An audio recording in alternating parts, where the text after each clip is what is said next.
Hello, and welcome to Generalize APIs with parameter packs. My name is Sophia, and I work on the Swift compiler team. Today I will be talking to you about Swift parameter packs and how they provide a new dimension of flexibility with generic programming. This is an advanced talk, and it builds upon the existing generics system. If you are unfamiliar with the topic, I encourage you to watch Embrace Swift Generics from WWDC23. Today, I will walk you through the types of problems that parameter packs can solve, how to think about parameter packs when you encounter them in libraries, and finally, I will dive into how to implement your own code that utilizes parameter packs. Before I jump into parameter packs, it is important to know why they exist. So I will begin by talking a little bit about generics and then variadics. The code you write is fundamentally composed of two categories: values and types.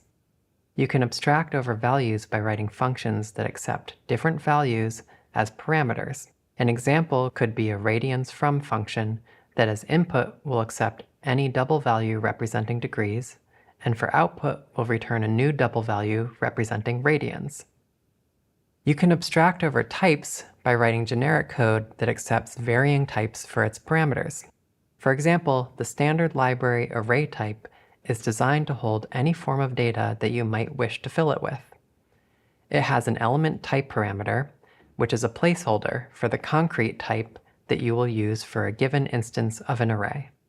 In both cases, concrete values or concrete types are passed as arguments to the abstraction. Most generic code abstracts over both types and values. To explore this, I'm going to write some code to send queries to a server. Its basic implementation will receive a request of some payload type, then it will pass that as a query to the server, and finally return a server response of type payload. The function has one parameter, but I want to support querying multiple requests in the same call. For the ability to have variable number of arguments, we have variadic parameters. Variadic parameters allow for a function to flexibly accept any number of arguments of a single type. But variadic parameters have limitations. For example, you might want to map the given arguments to a tuple whose length is the same as the number of arguments. However, with variadic parameters, there is no way to declare a return type that is based on the argument length. There also is no way for variadic parameters to accept varying types without using type erasure, and therefore no way to preserve the specific static type information of each argument. What we lack with the generic system and variadic parameters is the ability to both preserve type information and vary the number of arguments. Today, the only way to do this is with overloading, which forces you to choose an upper bound of the number of arguments you support. I wonder, will 2 parameters be enough? Probably not. Handling up to 3 parameters is better, but what if we want 4? This overloading pattern, as well as its limitations, are pervasive across APIs that conceptually handle varying numbers of type parameters. This approach has the downside of redundancy, but more importantly, it forces choosing an arbitrary upper limit to the number of arguments that will be supported. Exceeding whatever limit was chosen will result in a compiler error about extra arguments. This is the kind of problem that parameter packs solve. If you find yourself falling into this overloading pattern, then that is a strong sign that you want to use parameter packs. In Swift 5.9, the generic system is gaining first-class support for abstraction over argument length with a new construct called parameter packs. I'm now going to talk about what parameter packs mean when you see them in APIs. In code, most of the time you work with a single type or value. A parameter pack can hold any quantity of types or values and pack them together to pass them as an argument to a function. A pack that holds individual types is called a type pack. For example, you could have a type pack that holds 3 individual types: bool, int, and string. A pack that holds individual values is called a value pack. For example, you could have a value pack that holds 3 individual values: true, the number 10, and an empty string. Type packs and value packs are used together. A type pack provides each individual type for each individual value in a value pack. The corresponding type and value are at the same position in their respective packs. At position 0, the type of the value, true, is bool. At position 1, the type of the integer literal 10 is int. And at position 2, the type of the empty string literal is string. Parameter packs allow you to write one piece of generic code that works with every individual element in a pack. This concept might sound familiar because you're already used to writing one piece of code that works with different individual elements when you use collections in Swift. The way that you write such code is through iteration. For example, the body of a for-in loop operates on each individual element of an array. What makes parameter packs different from collections is that each element in the pack has a different static type, and you can work with packs at the type level. Normally, you write generic code that works with different concrete types by declaring a type parameter inside angle brackets. In Swift 5.9, you can declare a pack of type parameters with the keyword each. Instead of having a single type parameter, the function accepts each payload type that you want to query. This is called a type parameter pack. In order for the names of type packs and value packs to read naturally, use a singular naming convention, such as each payload, rather than each payloads. Generic code that uses parameter packs can operate on each payload individually using repetition patterns. A repetition pattern is expressed using the repeat keyword, followed by a type called the pattern type. The pattern will contain one or more references to pack elements.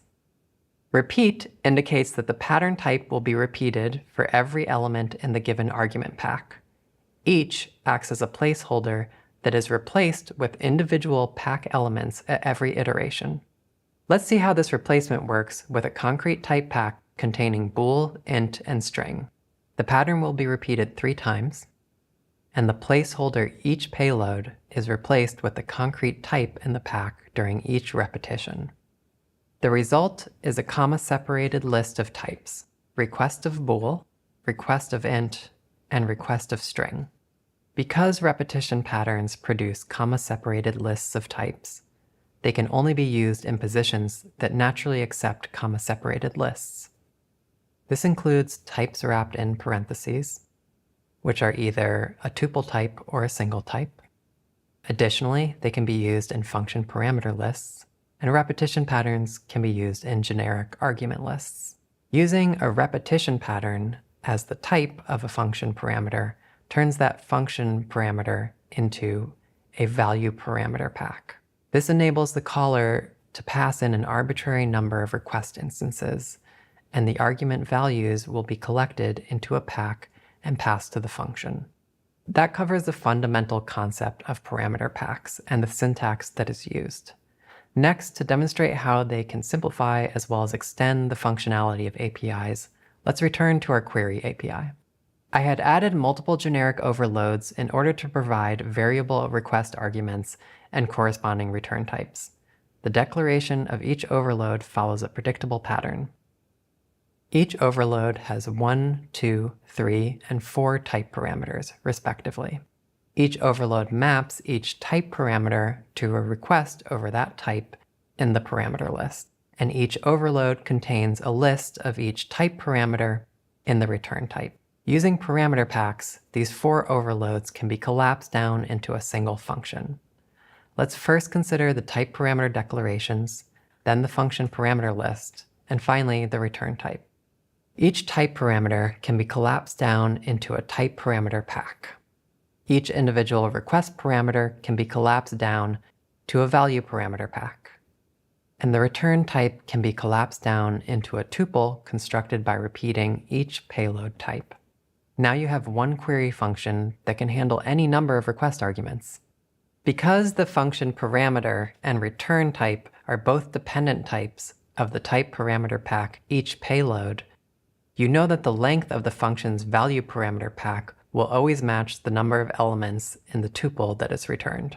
Now that I have adopted parameter packs in this API, you can call this single query function with one argument, or with 3 arguments, or any amount you wish. Parameter packs handle all argument lengths the same way. Let's focus on the call with 3 arguments.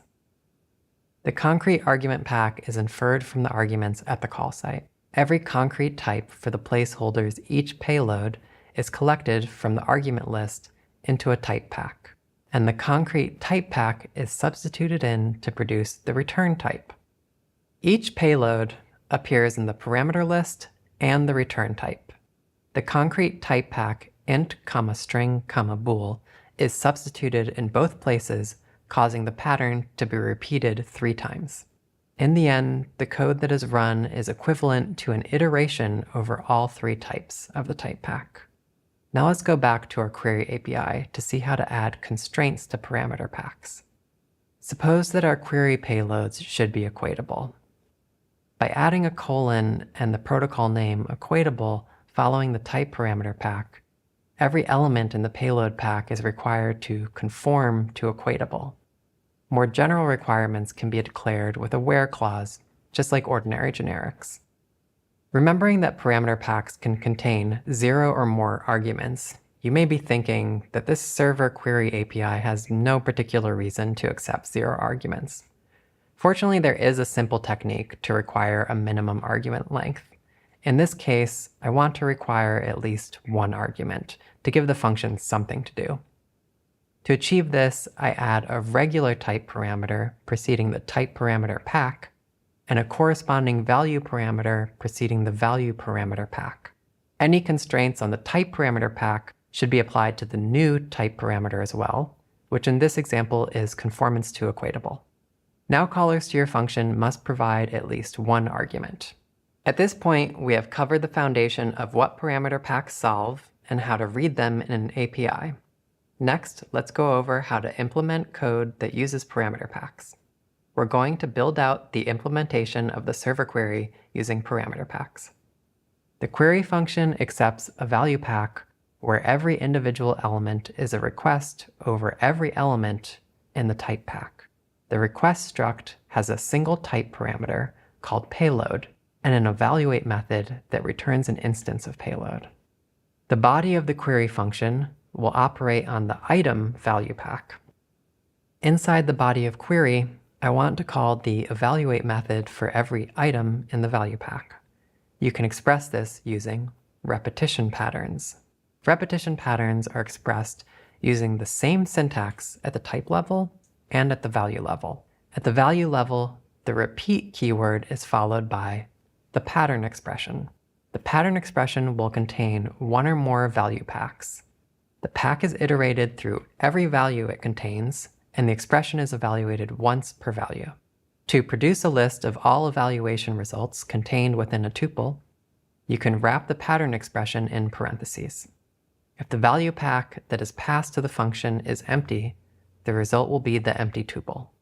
If the value pack has a single element, the result will be another single value. If the value pack has multiple elements, the result will be a tuple. And that's it. Now we have a query function that accepts a value pack of results, evaluates every individual request, and returns the result of every request together in a tuple. This is the foundation of how you make use of parameter packs in your code. This continues to be far less code than the earlier example that used multiple overloads rather than parameter packs, and that version didn't even have an implementation. Maintenance is easier, and errors that often arise from repetitive code patterns are gone. Now let's add a little more flexibility. I'm going to refactor my example to enable the query API to store state, allow each request evaluation to have different input and output types, and manage control flow during parameter pack iteration. I will move the query function inside an evaluator struct and lift the type parameter pack from the query method to the evaluator type. The evaluator struct can store the request pack in a stored property by wrapping it in parentheses to make it a tuple value. Given a concrete payload type argument pack, the item variable will either be a single request or a tuple of every request. Next, I'll change request from a struct to a protocol that has an associated type named output.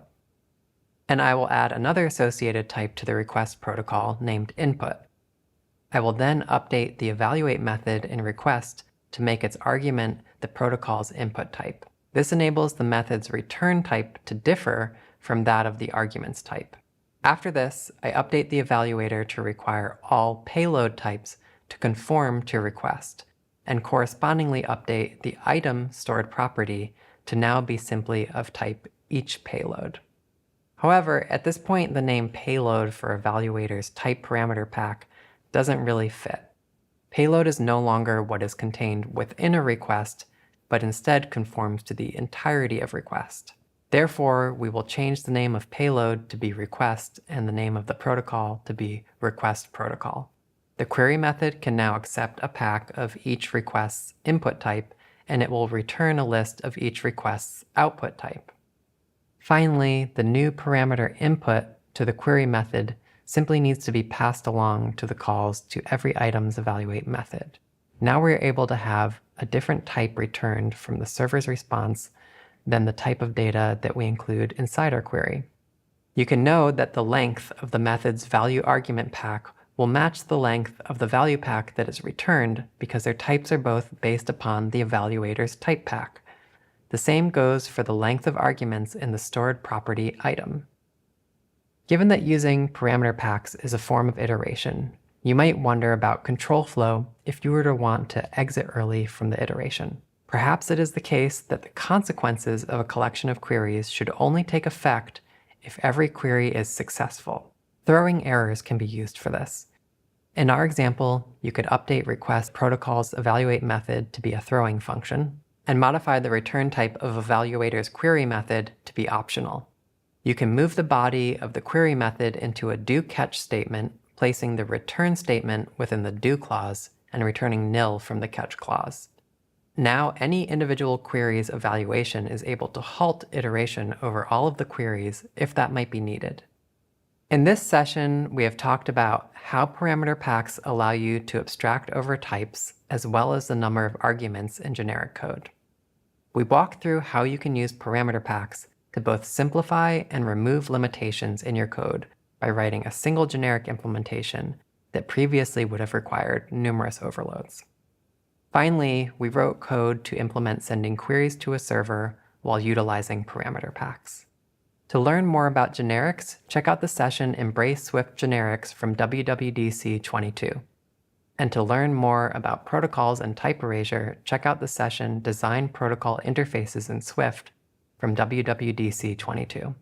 Swift parameter packs are a powerful tool to expand what is possible in your generic code while also enabling you to simplify common generic patterns.